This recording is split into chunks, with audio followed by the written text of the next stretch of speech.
16-ാം നൂറ്റാണ്ടിൽ ഉത്തരകേരളത്തിൽ സുപ്രസിദ്ധമായ കടത്തനാട് എന്ന ദേശത്ത് കടാങ്കോട് എന്ന പ്രസിദ്ധമായ ഒരു നായർ ഗൃഹമുണ്ടായിരുന്നു. അവർ ധനപുഷ്ടി കൊണ്ടും ആഭിജാത്യം കൊണ്ടും സ്ഥാനമാനാദികൾ കൊണ്ടും സർവമാന്യന്മാരായിരുന്നു. ഒരിക്കൽ ആ തറവാട്ടിലെ ഒരു ദമ്പതിമാർക്ക് ഈശ്വരപ്രസാദത്താൽ 12 പുത്രന്മാരും ഒരു പുത്രിയുമുണ്ടായി. ആ പുത്രിയുടെ നാമധേയം മാക്കം എന്നായിരുന്നു. മാക്കത്തിന് ഏകദേശം 3 വയസ്സ് പ്രായമായപ്പോഴേക്കും അവളുടെ മാതാപിതാക്കൾ കാലദോഷത്താൽ കാലധർമ്മത്തെ പ്രാപിച്ചു. എങ്കിലും അവളുടെ സഹോദരന്മാർക്ക് 12 പേർക്കും അവളെക്കുറിച്ച് വളരെ സ്നേഹവും വാത്സല്യവും ഉണ്ടായിരുന്നതിനാൽ അവളെ അവർ യഥായോഗ്യം വളർത്തിക്കൊണ്ടുവന്നു. അവളെ യഥാകാലം വിദ്യാഭ്യാസം ചെയ്യുകയാൽ അവൾ വളരെ വിദുഷിയും സൽഗുണസമ്പന്നയുമായി തീർന്നു. മാക്കം കാലക്രമേണ കൗമാരകാലത്തെ വിട്ട് നവയൗവനദശയെ പ്രാപിച്ചു.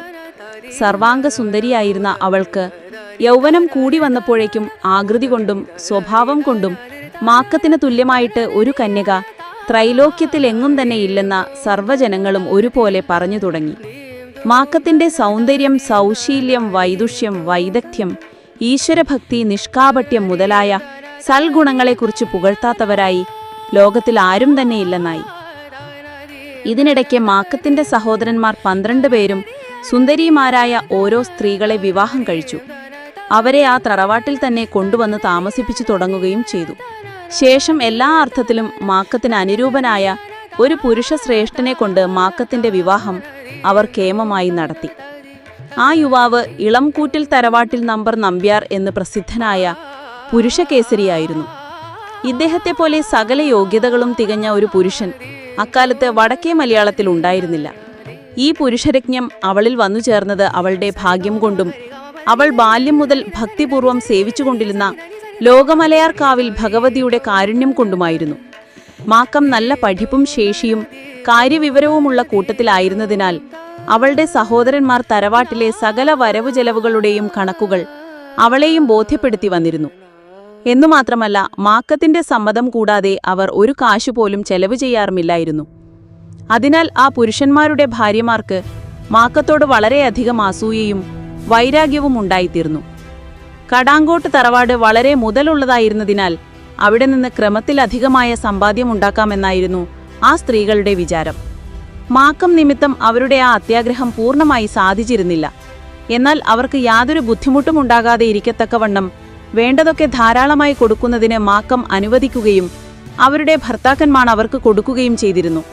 അതിനാൽ ഭർത്താക്കന്മാരുടെ കാലം കഴിഞ്ഞാലും അവർക്കും അവരുടെ സന്താനങ്ങൾക്കും ഒട്ടും ബുദ്ധിമുട്ട് കൂടാതെ നിത്യവൃത്തി കഴിച്ചുകൂട്ടുവാൻ തക്കമുള്ള മുതൽ അവർ സമ്പാദിക്കുകയും ചെയ്തിരുന്നു.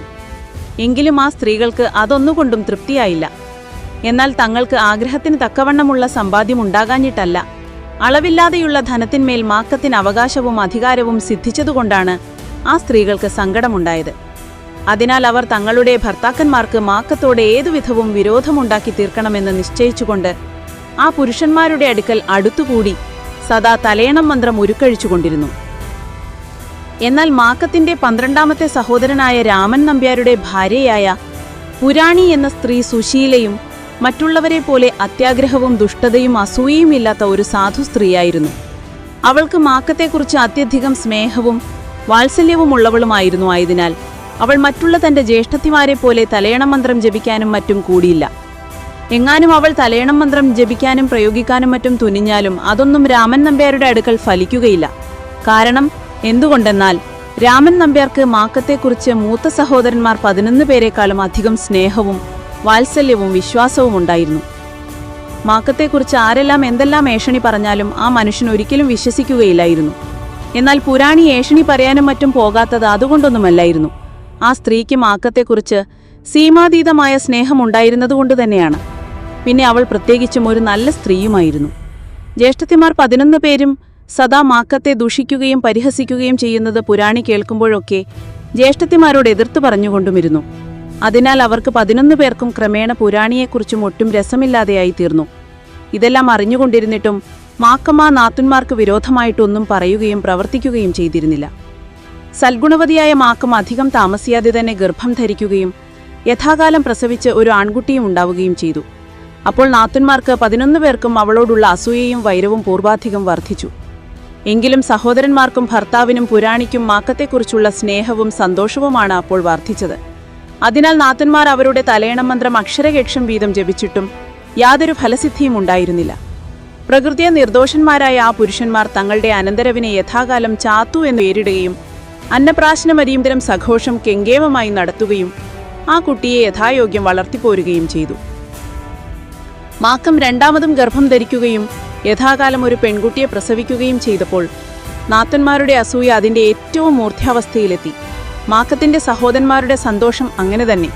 അവർ തങ്ങളുടെ അനന്തരവുകൾക്ക് യഥാകാലം ചീരു എന്ന് പേരിടുകയും ചോറൂണിന് കെങ്കേമമായി വട്ടം കൂട്ടുകയും ചെയ്തു. അവർ അനന്തരവിന്റെ ചോറൂൺ അടിയന്തിരത്തിനേക്കാൾ ഇത് കേമമാക്കണമെന്ന് വിചാരിച്ചാണ് അതിന് തക്കവണ്ണമാണ് ഇതിന് വട്ടം കൂട്ടിയത്. ചോറൂണിനെ പെൺകുട്ടിയെ അണിയിക്കുന്നതിന് അവർ ഉണ്ടാക്കിച്ച സ്വർണ്ണാഭരണങ്ങളും ആൺകുട്ടിക്ക് ഉണ്ടാക്കിച്ചതിൽ വളരെ അധികമായിരുന്നു.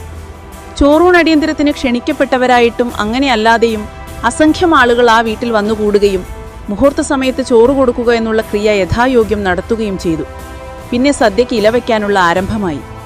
ഇതിനിടയ്ക്ക് നാത്തന്മാർ 11 പേരും അസൂയ സഹിക്കവയ്യാതെ ഒരു വിജനസ്ഥലത്ത് കൂടിയിരുന്ന ഒരു ആലോചന നടത്തി.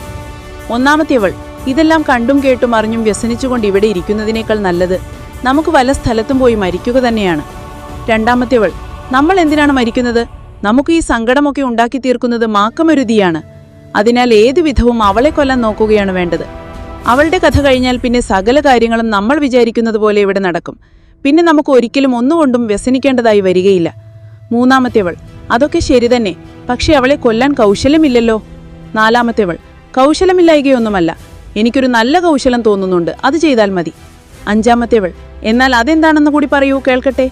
നാലാമത്തേവൾ, അതുതറിയാം. നമ്മുടെ അടുക്കളക്കാരൻ ചാപ്പനെ വിളിച്ച് മാക്കത്തിന് ചോറ് വിളമ്പിക്കൊടുക്കുമ്പോൾ അതിൽ വിഷം ചേർത്ത് കൊടുക്കണമെന്ന് സ്വകാര്യമായി പറഞ്ഞ് ചട്ടം കെട്ടണം. എന്തെങ്കിലും വിഷദ്രവ്യം അവന്റെ കയ്യിൽ കൊടുത്തേക്കുകയും വേണം. എന്നാൽ കാര്യം പറ്റും. എന്നാൽ അങ്ങനെ തന്നെ എന്ന് അവരെല്ലാവരും കൂടി പറഞ്ഞുറച്ചു. പിന്നെ അവർ ചാപ്പനെ വിളിച്ച് സ്വകാര്യമായിട്ട് ഇത് പറഞ്ഞു. അത് കേട്ട് ചാപ്പൻ ചെവി പൊത്തിക്കൊണ്ട്, അയ്യോ ശിവശിവ, മഹാപാപം, ഇത് ഞാൻ ഒരിക്കലും ചെയ്യുകയില്ല. 1100 അല്ല 10,000 ആയാലും ഈ കാര്യം എന്നാൽ സാധ്യമല്ല എന്ന് പറഞ്ഞു. അപ്പോൾ ആ സ്ത്രീകൾ, എന്നാൽ അത് വേണ്ട, ഈ വിഷദ്രവ്യം ചേർത്ത് ഞങ്ങൾക്ക് ചോറ് വിളമ്പി തന്നാലും മതി. അതിന് നിനക്കെന്താ വിഷമം? ഇത് ഞങ്ങൾ തന്നെ പറഞ്ഞിട്ടാണല്ലോ. എന്നാൽ അതിനെക്കുറിച്ച് ചോദ്യമുണ്ടാകുമ്പോൾ വിഷം മാക്കം തന്നു ഞങ്ങൾക്ക് തരുവിച്ചതാണ് എന്ന് പറയണം. നീ അതുമാത്രം ചെയ്താൽ മതി. നിനക്ക് തരാമെന്ന് പറഞ്ഞിട്ടുള്ള സംഖ്യ ഞങ്ങൾ തരികയും ചെയ്യാം എന്ന് പറഞ്ഞു. അതിനും ചാക്കന് നല്ല സമ്മതമില്ലായിരുന്നു. പിന്നെ അവരുടെ മോഹനമായ പലവിധ ശ്രമങ്ങളിലൂടെ ഒടുക്കം അങ്ങനെ ചെയ്യാമെന്ന് സമ്മതിച്ചവൻ പോയി. അപ്പോഴേക്കും അവിടെ സദ്യയുടെ തിടുക്കായി കഴിഞ്ഞിരുന്നായിരുന്നു. ഈ 11 സ്ത്രീകൾ പ്രത്യേകം ഒരു സ്ഥലത്താണ് ഉണ്ണിരുന്നത്. വിളമ്പുകാർ ഓരോ പദാർത്ഥങ്ങൾ മുറയ്ക്ക് വിളമ്പി വന്ന കൂട്ടത്തിൽ ഇവർക്കും വിളമ്പി. ഉടനെ ചാപ്പൻ ഇവർക്ക് ചോറും കൊണ്ട് വിളമ്പി. അപ്പോൾ അവരിൽ ഒരു സ്ത്രീ ഒന്നും അറിഞ്ഞിട്ടില്ലാത്ത ഭാവത്തിൽ ചോറ് തൊട്ട് നോക്കിയിട്ട്, അയ്യോ, ഈ ചോറ് എന്താണ് ഇങ്ങനെ ഇരിക്കുന്നത്? ഇതിൽ വിഷം ചേർന്നിട്ടുണ്ടെന്ന് തോന്നുന്നല്ലോ എന്ന് പറഞ്ഞു. അപ്പോൾ ശേഷമുള്ളവരും ചോറ് തൊട്ട് നോക്കിയിട്ട്, ശരിയാണ്, ഈ ചോറ് വിഷം ചേർന്നത് തന്നെ, സംശയമില്ല എന്ന് പറഞ്ഞു. പിന്നെ അവർ, ചാപ്പൻ ഇത് ആളെ കൊല്ലാൻ ചോറ് വിഷം ചേർത്ത് വിളമ്പിയിരിക്കുന്നു എന്ന് ബഹളക്കുട്ടി. അത് കേട്ട് അവരുടെ ഭർത്താക്കന്മാർ അവിടെ എത്തി. ചില പരിശോധനകൾ കഴിച്ചപ്പോൾ ആ ചോറ് വിഷം ചേർന്നത് തന്നെ എന്ന് ബോധ്യപ്പെട്ടയാൽ അവർ ചാപ്പനെ വിളിച്ച് ചോദ്യം തുടങ്ങി. ചാപ്പൻ ഒന്നും മിണ്ടാതെ നിൽക്കുകയാൽ അവർ അവനെ പിടിച്ചു പ്രഹരിച്ചു തുടങ്ങി. തല്ലുകൊണ്ട് വേദന സഹിക്കവയ്യാതെയായപ്പോൾ ചാപ്പൻ, ഈ വിഷം ജ്യേഷ്ഠത്തിയമ്മമാർക്ക് ചോറ്റിൽ ചേർത്ത് കൊടുക്കണമെന്ന് പറഞ്ഞു. കുഞ്ഞിയമ്മ തന്നതാണ്, അതുകൊണ്ട് ഞാൻ ഇങ്ങനെ കൊടുത്തതാണ് എന്ന് ഉച്ചത്തിൽ നിലവിളിച്ചുകൊണ്ട് വിളിച്ചു പറഞ്ഞു. ഭൃത്യന്മാർ മാക്കത്തെ കുഞ്ഞിയമ്മ എന്നാണ് വിളിച്ചിരുന്നത്. ജനങ്ങൾ ഇത് കേട്ട് അത്ഭുതപ്പെടുകയും വ്യസനിക്കുകയും ചെയ്തു. മാക്കം ഇങ്ങനെ ചെയ്യുമോ എന്ന് ചിലരും, ഓഹോ, അവൾ ഇതും ഇതിലപ്പുറവും ചെയ്യുമെന്ന് മറ്റു ചിലരും ഓരോ വിധം പറഞ്ഞു തുടങ്ങി. ഇതൊക്കെ കേട്ടപ്പോൾ മാക്കത്തിന് വ്യസനം ദുസ്സഹമായി തീർന്നു. സത്യസ്വരൂപനായ ഈശ്വരന് പരമാർത്ഥം അറിയാമല്ലോ. സർവസാക്ഷിയായ സകലേശ്വരൻ തന്നെ ഇതിന് സമാധാനം ഉണ്ടാക്കിക്കൊള്ളും.